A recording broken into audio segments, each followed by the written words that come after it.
Esta mensagem que você ouvirá agora foi ministrada em um dos nossos cultos, realizados na Igreja Presbiteriana Renovada Independente de Arapongas.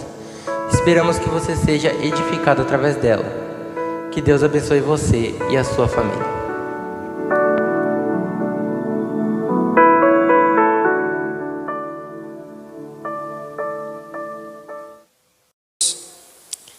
Quero te convidar a abrir a sua Bíblia no Evangelho segundo João.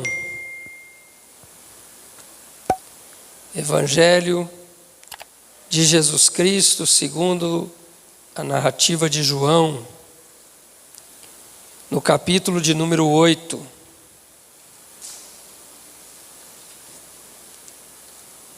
João, capítulo de número 8. Nós vamos ler a partir do verso 31.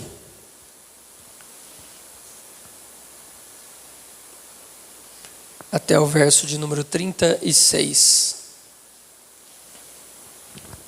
Está sendo projetado ali para os irmãos que queiram. João capítulo 8, do verso 31 ao 36. Diz assim a palavra do Senhor. Jesus dizia, pois, aos judeus que criam nele: se vós permanecerdes na minha palavra, verdadeiramente sereis meus discípulos, e conhecereis a verdade, e a verdade vos libertará. Responderam-lhe: somos descendência de Abraão, e nunca servimos a ninguém. Como dizes tu, sereis livres? Respondeu-lhe Jesus: em verdade vos digo, que todo aquele que comete pecado é servo do pecado. Ora, o servo não fica para sempre em casa, o filho fica para sempre. Se, pois, o filho vos libertar, verdadeiramente sereis livres. Amém? Vamos ler todos juntos esse verso 36. Se, pois, o filho vos libertar, verdadeiramente sereis livres. Amém. Podei-vos assentar. Irmãos, esse texto aqui ele trata de um diálogo entre Jesus e alguns judeus, né? E nesse diálogo Jesus ele inicia falando sobre liberdade. E quando Jesus fala sobre a liberdade, aqueles judeus eles dizem para Jesus: nós somos descendência de Abraão e nunca servimos a ninguém. Como dizes tu, sereis livres? Irmãos, mas quando nós olhamos para a Bíblia, para a descendência, a história da descendência de Abraão, nós vamos ver que os descendentes de Abraão, eles serviram como escravos na terra do Egito, onde eles permaneceram durante 430 anos. Até que Deus levantasse Moisés como libertador e os tirasse dali daquele cativeiro, daquela prisão em que eles estavam vivendo, né? A escravidão do Egito. Quando olhamos mais adiante, nós vamos ver no livro de Juízes que Israel serviu a 7 nações diferentes durante um período de mais de 300 anos. Israel servia a um rei, a uma nação, e quando eles se arrependiam, o Senhor levantava um juiz e libertava aquele povo daquela dependência, daquela opressão. Eles então se voltavam de novo ao pecado, se afastavam de Deus, e eles eram subjugados por uma outra nação, até que Deus ouvia o clamor, a súplica, o arrependimento do povo, e levantava um outro juiz, e assim foram 7 nações que oprimiram o povo de Israel. Ainda mais adiante, quando o reino de Israel se dividiu em 2, o reino do norte, chamado Reino de Israel, e o reino do sul, chamado Reino de Judá, os irmãos vão se lembrar que o reino do norte ele foi tomado pela Assíria, e eles foram levados cativos e espalhados por várias terras do domínio do Império Assírio. E mais tarde, o reino de Judá, o reino do sul, também foi atacado pela Babilônia, através de Nabucodonosor, e eles também foram levados cativos para a Babilônia, e ali permaneceram durante 70 anos. E quando Jesus está aqui falando com esses judeus, eles também não eram totalmente livres. Eles estavam debaixo de um governo, de um império romano. Tanto é que nos evangelhos nós lemos que os judeus eles odiavam os publicanos, porque eles eram cobradores de impostos que estavam a serviço de Roma e cobravam então esse imposto dos judeus. Mas por que eu estou citando, irmãos, tudo isso? Porque quando a gente olha aqui e vê esses judeus dizendo: Senhor, nós somos descendência de Abraão e nunca fomos escravos, nunca servimos ninguém. Talvez eles estejam se esquecendo de tudo isso. Ou talvez eles não estão reconhecendo que mesmo naquele tempo presente, eles estavam debaixo do domínio de um império romano. Às vezes, irmãos, na nossa vida acontece o mesmo. Muitas pessoas se acham livres, e nós dissemos isso aqui na primeira mensagem dessa série, que muitas pessoas se consideram livres por não estar numa prisão, ali atrás de uma grade, da penitenciária, de um presídio, ou porque não estão usando uma tornozeleira eletrônica, eles dizem: não, eu sou uma pessoa livre. Mas muitas vezes não reconhece que estão presas em cadeias. Nós já falamos aqui nesses dias, nessas ministrações anteriores, nós citamos aqui, por exemplo, o caso de uma mulher que estava enferma, encurvada, com um espírito maligno que a havia aprisionado durante 18 anos, até que Jesus a tocou e a curou. Nós vimos aqui também, nessas mensagens, a respeito daquele pai que trouxe seu filho a Jesus, e o seu filho, ele também era possesso por um espírito maligno, que o lançava na água e no fogo, tentando matá-lo. E aquele pai leva o seu filho a Jesus, para que ele fosse liberto. Na semana passada, nós falamos aqui também, a história daquele homem, que estava preso em uma cama, por 38 anos, e estava ali no tanque de Betesda, aguardando o movimento das águas para poder ser curado. Todos esses casos, irmãos, são casos de pessoas que estão aprisionadas. Uma por uma enfermidade, outro por uma possessão, outro também por uma paralisia, enfim. Alguns podem ter ouvido essas ministrações, e dito assim: pastor, mas eu não me enquadro em nenhuma dessas situações. Estou bem, não estou com problema de saúde, não sou possesso pelo inimigo, posso me locomover, estou bem. Então, nesta noite, irmãos, eu gostaria de falar de uma cadeia em que as pessoas conhecem bem e que em algum momento da sua vida você já esteve preso nela. Alguns ainda estão. O nome dessa cadeia se chama pecado. Pecado. Para a gente entender um pouco sobre essa cadeia, nós precisamos ir lá no início da história da humanidade. Infelizmente, muitas pessoas não conseguem reconhecer essa prisão. Você conversa às vezes com pessoas e elas dizem assim: eu sou livre para fazer o que eu quero. Essas pessoas estão presas a drogas, ao alcoolismo, prostituição, luxúria, ganância, vaidade, ambição, e elas dizem: eu sou livre.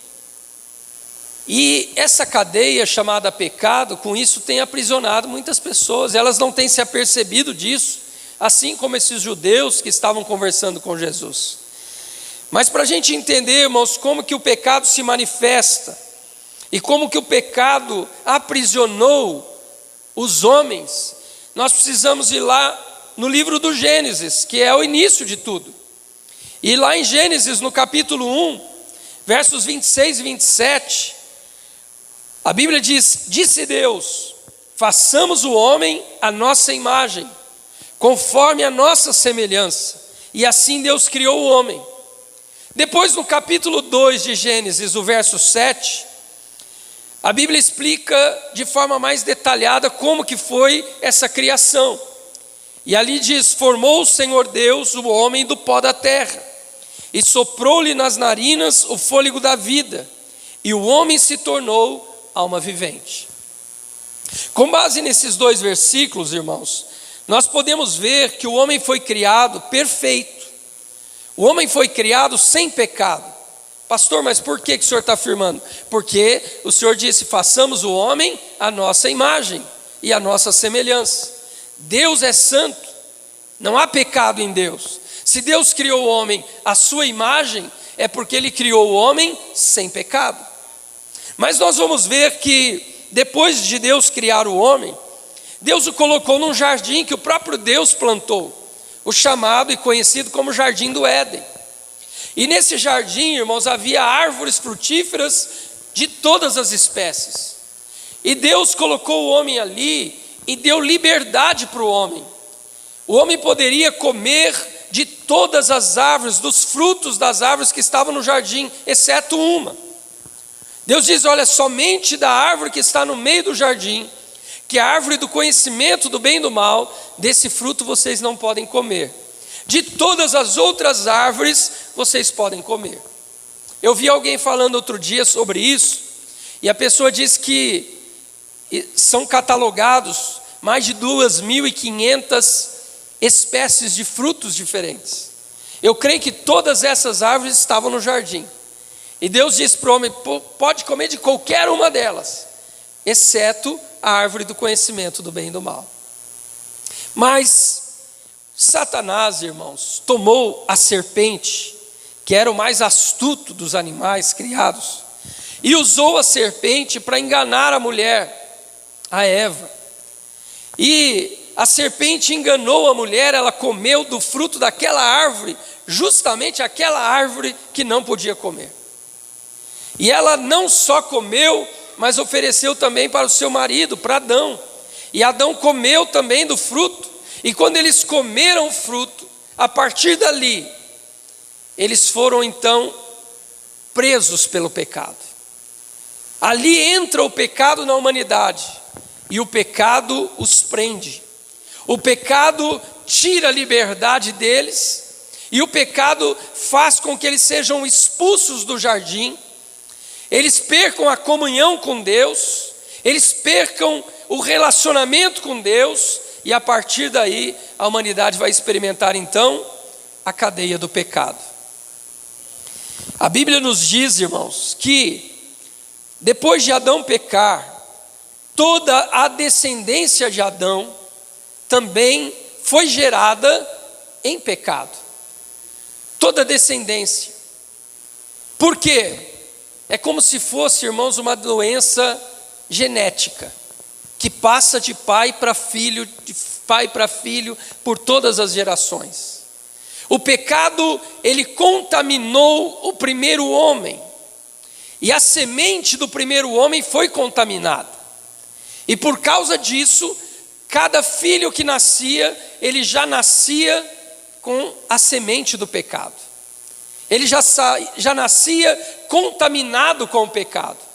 E como que nós podemos afirmar isso, irmãos? Porque a Bíblia diz, no Salmo 51 e no verso 5, o salmista escreve: eis que nasci na iniquidade, e em pecado me concebeu a minha mãe. Davi está dizendo que quando ele nasceu, ele já nasceu com essa natureza pecaminosa. Ele já herdou de seus pais esta natureza do pecado. Então, irmãos, por isso que eu digo que essa cadeia, em algum tempo, algum momento da nossa vida, todos nós fomos aprisionados nela. Porque quando nós nascemos, nós já nascemos com esta natureza do pecado em nós. A Bíblia diz, o apóstolo Paulo na carta aos Romanos, ele fala muito na carta aos Romanos, eu vou citar aqui vários textos. Lá no capítulo 3 e verso 10, Paulo diz assim: não há um justo, nenhum sequer. Depois em Romanos 3:23 ele diz: porque todos pecaram e destituídos estão da glória de Deus. Logo, irmãos, todos nós, seres humanos, já nascemos com a nossa vida corrompida pelo pecado. Quando nós fomos gerados, nós já fomos gerados da semente do pecado. E por isso ninguém pode dizer que não tem pecado. Lá em 1 João, no capítulo 1 e verso 8, ele diz assim: se dissermos que não temos pecado nenhum, nos enganamos a nós mesmos, e a verdade não está em nós. Todos nós nascemos com essa natureza do pecado. Então, se todos nós nascemos, irmãos, presos a essa cadeia, como nos tornar livres? É sobre isso que nós vamos falar nessa noite, porque nós estamos falando sobre o tema quebrando cadeias. Como que essa cadeia do pecado pode ser quebrada na vida do ser humano?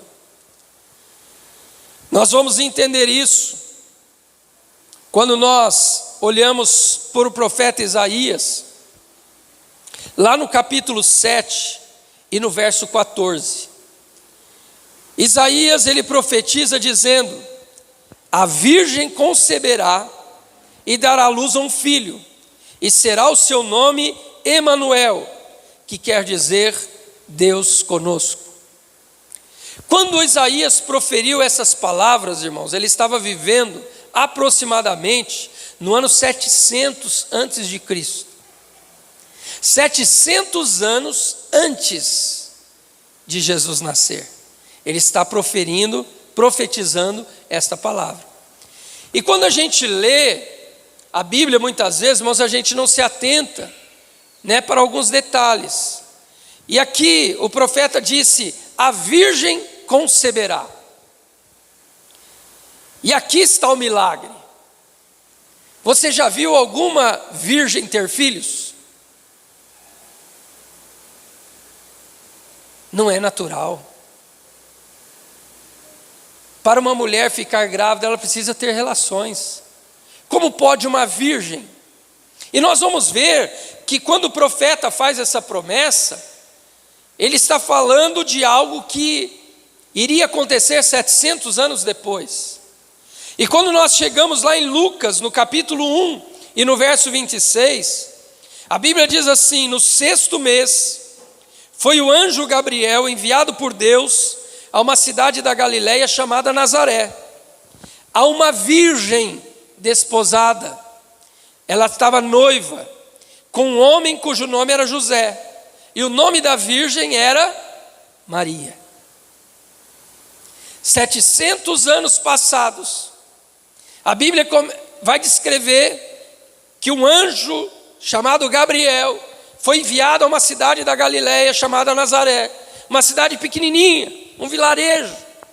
E ali nessa cidade ele foi enviado a uma virgem.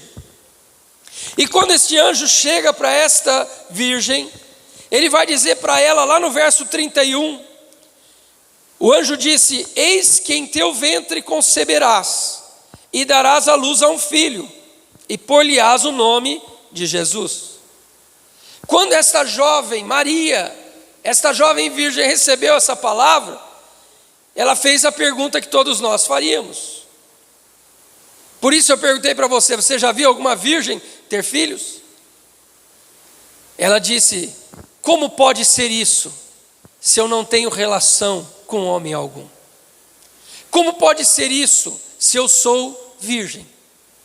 E o anjo vai dizer para ela: descerá sobre ti o Espírito Santo, e dele você conceberá. O que há de nascer do teu ventre, o Espírito Santo vai gerar em você. Quando nós olhamos a história, a Bíblia vai dizer nos evangelhos que de fato aconteceu. Maria ficou grávida.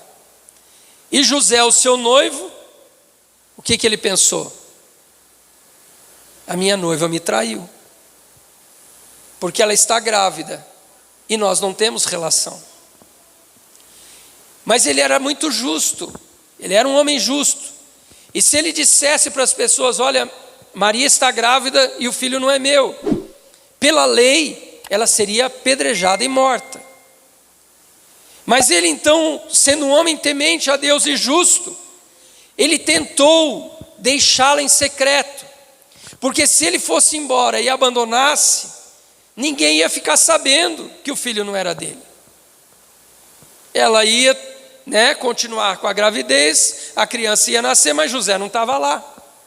Então ele intentou em seu coração deixá-la em secreto. Mas, irmãos, Deus conhece os nossos pensamentos. Quando José pensou em deixá-la, ele estava dormindo e em sonho um anjo apareceu para ele. E veja o que o anjo disse para ele. Está lá em Mateus capítulo 1, verso 20. O anjo disse: José, filho de Davi, não temas receber Maria, tua mulher, porque o que nela está gerado é do Espírito Santo. O anjo está dizendo para José: José, você não vai entender isso humanamente, mas é um milagre que está acontecendo na vida da tua noiva. Ela não te traiu. O que está gerado nela é fruto do Espírito Santo. Então, diz no verso 24 e 25: despertando José do sonho, ou do sono, fez como o anjo do Senhor lhe ordenara, e recebeu sua mulher. Olha outro detalhe que a Bíblia diz aqui, irmãos, que às vezes a gente não presta atenção. E não a conheceu, até que ela deu à luz ao filho. Veja como a Bíblia é preciosa. Esse verbo não a conheceu, no grego é ginosco, que quer dizer, ele não teve relações com ela até a criança nascer. Porque se ele tivesse relações com Maria antes da criança nascer, a palavra de Isaías não ia se cumprir, porque a Bíblia está dizendo lá: a virgem conceberá e dará luz a um filho. Então ela continuou virgem até o nascimento de Jesus. Quando o menino então nasceu, esse menino nasceu diferente. Por isso que eu estou contando a história de Jesus. Porque, como eu disse, toda a humanidade estava presa à cadeia do pecado. Por quê? Por causa da descendência de quem? De Adão. Se José tivesse um filho com Maria, no padrão normal, Jesus teria nascido com a semente de Adão. Mas como que Jesus foi gerado do Espírito Santo, ele não era descendência de Adão. Logo, ele não nasceu preso ao pecado. Jesus é o único que passou pela história da humanidade, que nasceu sem pecado. E Jesus permaneceu sem pecado. Quando nós olhamos na Bíblia, nós vamos ver lá em Hebreus capítulo 4, verso 15, a Bíblia diz assim: pois não temos um sumo sacerdote que não possa se compadecer das nossas fraquezas, mas um que, como nós, em tudo foi tentado, mas sem pecado. Jesus, ele nasceu sem pecado, sem a natureza do pecado, como todos os homens nascem. Mas Jesus, ele era a semelhança dos homens. Por isso a Bíblia fala tanto de Jesus como filho de Deus, como também Jesus como filho do homem. Jesus, ele tinha as duas naturezas. Ele era 100% Deus e 100% homem. Ele estava sujeito a pecar? Estava. Porque assim como Adão foi criado sem pecado, mas pecou, Jesus também nasceu sem pecado e poderia pecar. É por isso que quando o apóstolo Paulo vai comparar Jesus com Adão, ele diz o primeiro Adão e o segundo Adão. Porque é como se Deus tivesse começado de novo. Agora ele cria através da geração um homem, mas que não tem a semente do pecado. E Jesus foi tentado. A Bíblia diz que antes de Jesus começar o seu ministério, Ele foi levado pelo Espírito ao deserto para ser tentado, ficou 40 dias sendo tentado pelo diabo. Mas a Bíblia diz que com toda a tentação que ele teve, ele não pecou. É por isso que o inimigo, irmãos, usa muitas vezes a cultura para lançar filmes, como a gente já viu, de Jesus tendo relações com Maria Madalena, ou outros casos, né, de relacionamento. Por quê? Porque eles querem tentar derrubar esta verdade de que Jesus não pecou. Porque se fosse provado pela história que Jesus pecou, o sacrifício de Jesus não teria valor. Porque Jesus prefigura, Jesus, na verdade, é a realidade de um símbolo do Antigo Testamento, de que um cordeiro, para ser sacrificado, ele deveria ser perfeito. Então, para que Jesus também pudesse ser sacrificado pelo pecado da humanidade, teria que ser alguém sem pecado. E é isso que a Bíblia fala sobre Jesus. Quando nós olhamos, por exemplo, para 2 Coríntios, capítulo 5 e verso 21, o apóstolo Paulo diz assim: aquele que não conheceu pecado, Deus o fez pecado por nós, para que nele fôssemos feitos justiça de Deus. Veja, irmãos, esse texto, a Bíblia está dizendo que Cristo, que Jesus, ele não conheceu o pecado. Durante toda a sua vida, embora foi tentado, embora tivesse sujeito a pecar, mas ele não pecou. Jesus não cometeu pecado algum durante toda a sua vida, mas Deus o fez pecado. É preciso entender isso aqui. Deus não o fez pecador, Deus o fez pecado. Ele levou sobre si os nossos pecados. Mesmo sem conhecer pecado, ele carregou o nosso pecado.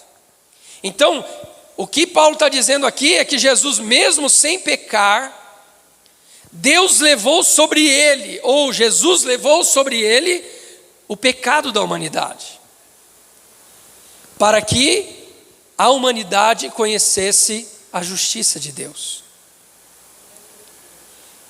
Então, o justo carrega o pecado da humanidade para que os pecadores se tornem justos diante de Deus. Você está entendendo a importância de Jesus nisso tudo? Quando a gente olha para a primeira epístola de Pedro, no capítulo 2, versos 21 e 22, a palavra diz assim: pois também Cristo sofreu no lugar de vocês, deixando exemplo para que vocês sigam seus passos.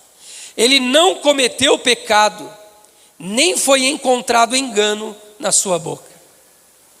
Mais uma afirmação da Bíblia dizendo: esse Jesus que sofreu no lugar de vocês, ele mesmo nunca cometeu pecado.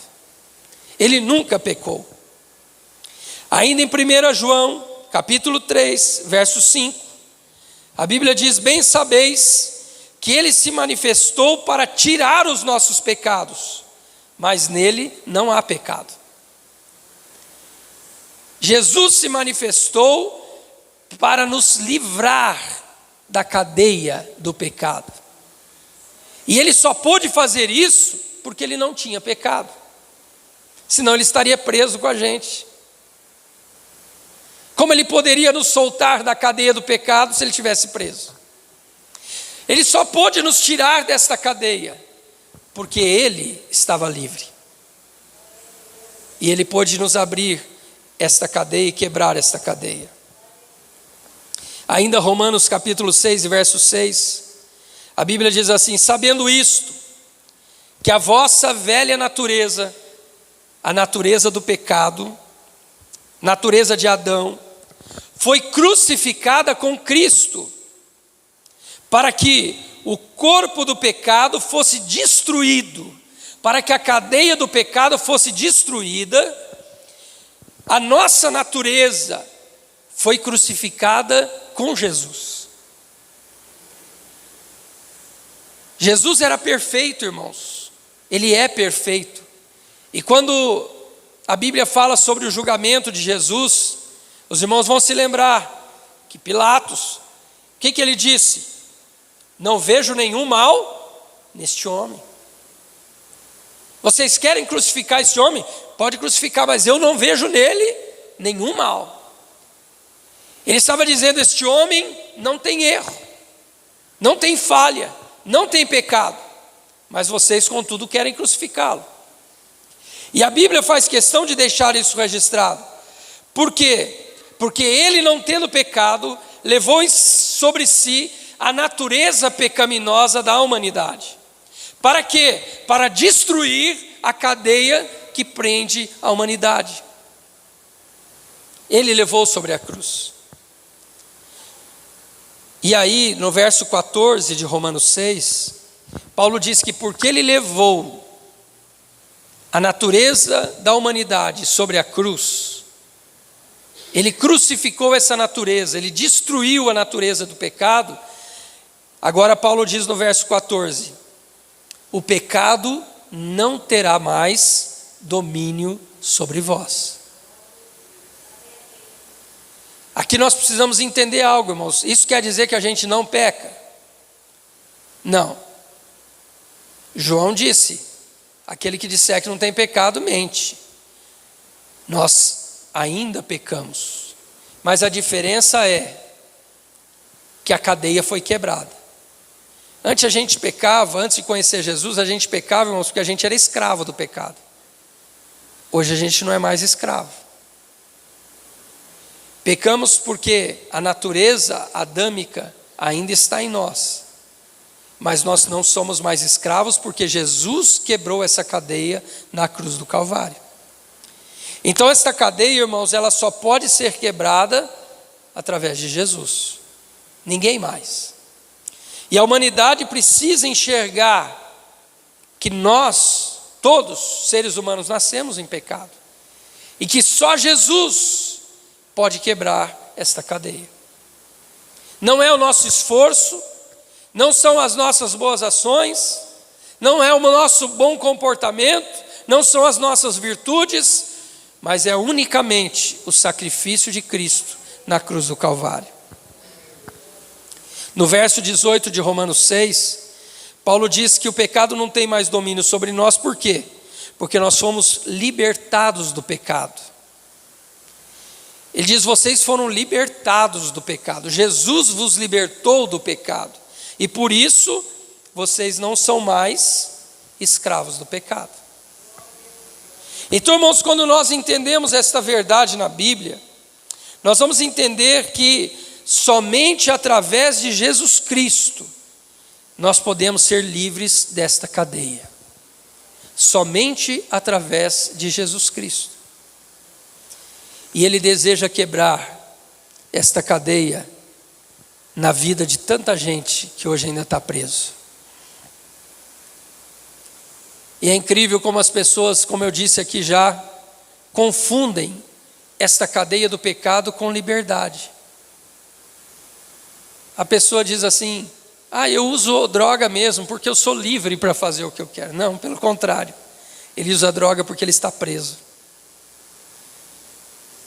Eu me prostituo porque eu estou livre para fazer o que eu quero. Não, você se prostitui porque você está preso ao pecado. Eu fumo porque eu sou livre para fumar. Não, você fuma porque você está preso a um vício. E assim vai. Mas, irmãos, a maneira e a única maneira que temos de fazer com que essas cadeias sejam quebradas na nossa vida é crendo em Jesus Cristo como nosso Senhor e Salvador. O que é crer em Jesus como Senhor e Salvador? É você crer que Jesus como Senhor, Ele se tornou o teu proprietário.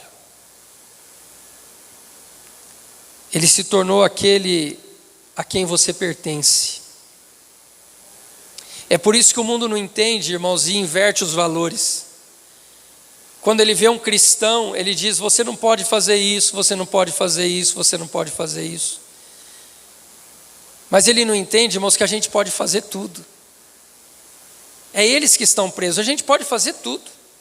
Mas por que a gente não faz? Porque a gente ama Jesus. Porque Ele é o nosso Senhor. Ele é aquele que é dono da nossa vida. E nós não fazemos para agradá-lo.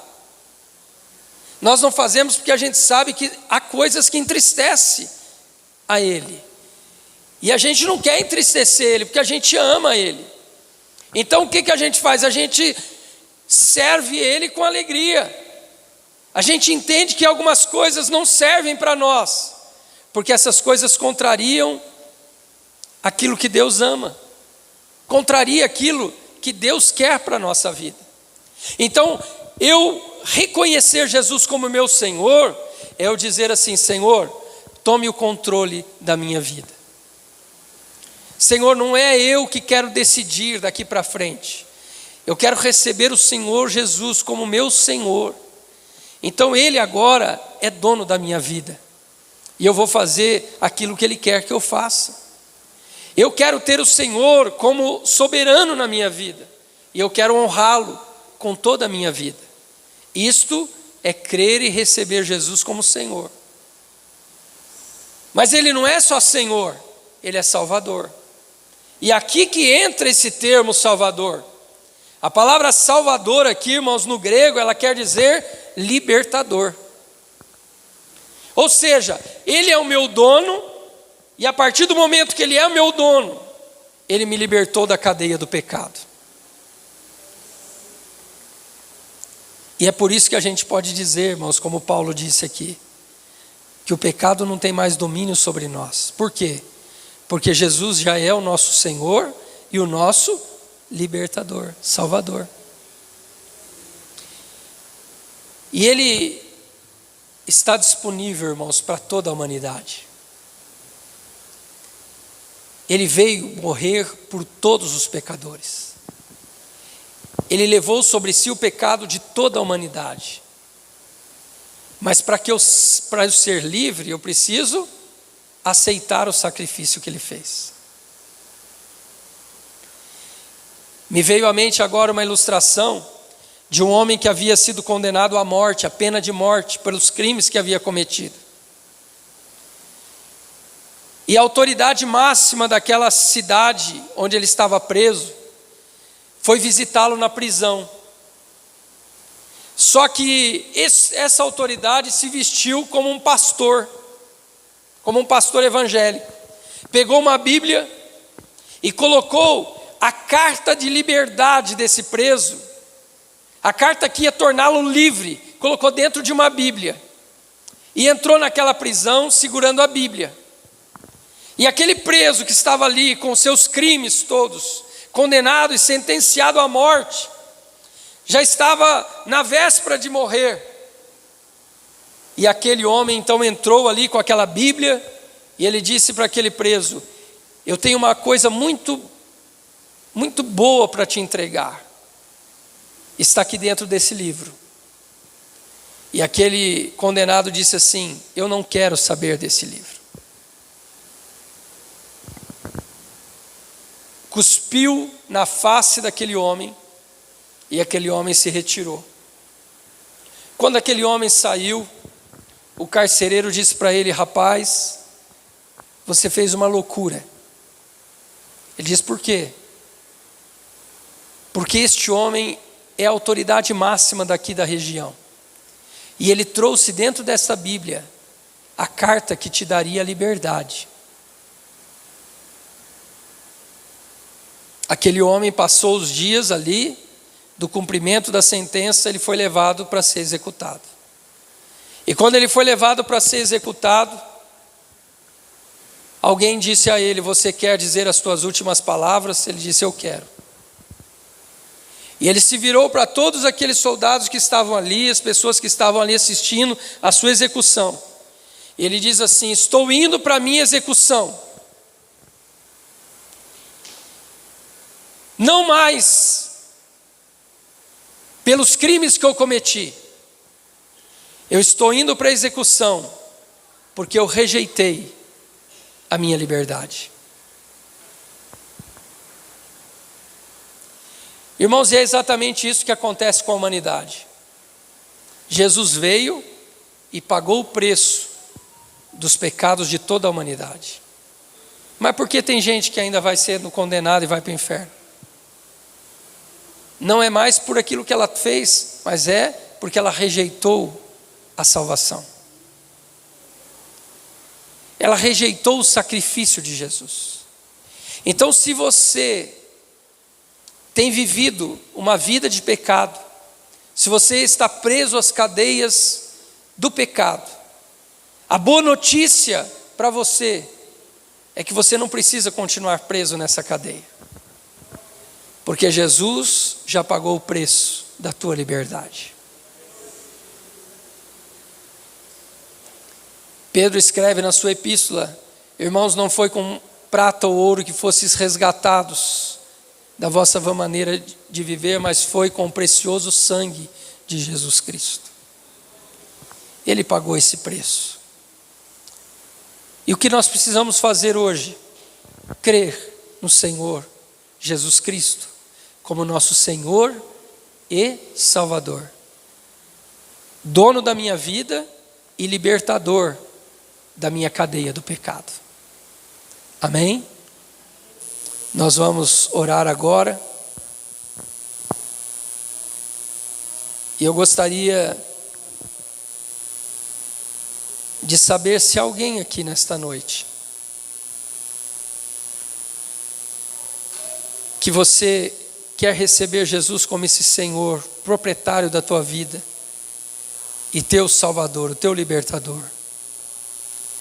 Se você quer se ver livre desta cadeia do pecado que tem aprisionado toda a humanidade, eu quero nesta noite orar por você. Se porventura alguém aqui nesse recinto, se porventura alguém que posteriormente vai ouvir essa pregação também, que você está preso a cadeias de pecado, mas você crê que Jesus Cristo pode quebrar estas cadeias, nós vamos orar agora. Receba Jesus. Diga: Jesus, eu te recebo como meu Senhor e Salvador. Eu te recebo como o único Salvador, único. É só Ele que pode quebrar, irmãos, essa cadeia do pecado, porque Ele foi o único que não pecou. Não tem remédio em nenhum outro caminho. O caminho é Jesus. Ele disse: eu sou o caminho. Eu sou a verdade. É por isso que a Bíblia diz: e conhecereis a verdade, e a verdade vos libertará. A verdade é uma só, é Jesus. Amém? Alguém aqui nesta noite, se há, levante sua mão, eu quero orar pela sua vida. Amém? Se alguém, levante sua mão, eu quero orar por você nesta noite. Louvado seja Deus. Amém? Louvado seja Deus. Vamos orar então. Querido Deus, nós estamos aqui nesta noite, Senhor, diante da Tua palavra, que é viva e poderosa. Senhor, e a Tua palavra, ela nos mostra o caminho, ó Deus, para sermos libertos, livres desta cadeia chamada pecado. Sabemos, ó Deus, que todos os homens nascem em pecado. Todos somos descendentes da natureza pecaminosa de Adão. Mas Jesus veio a este mundo sem pecado, nasceu sem pecado, viveu sem pecado e morreu sem pecado, mas carregou sobre si os nossos pecados. Por isso nós fomos libertos, por isso nós fomos livres desta prisão terrível, ó Deus, cujo destino, Senhor, é terrível, mas hoje nós nos alegramos por sermos livres, porque Jesus nos libertou. Pai, esta vida que está tomando essa decisão de receber Jesus como seu Senhor e Salvador. Eu peço a Ti, Senhor, para que o Senhor escreva esse nome agora no livro da vida. Senhor, apaga todos os pecados. Escreve uma nova história. Que esta vida agora, Senhor, possa de fato nascer de novo, se tornar uma nova criatura em Cristo Jesus. Não mais acorrentada ao pecado, mas agora livre, Senhor. Liberta, Senhor, dos vícios. Liberta desses pecados tão terríveis. Liberta agora, Senhor, quebra essas cadeias. E que essa vida possa celebrar a liberdade em Cristo. Pai, no nome de Jesus nós oramos. E te agradecemos por esta liberdade que temos. Amém e amém, Jesus.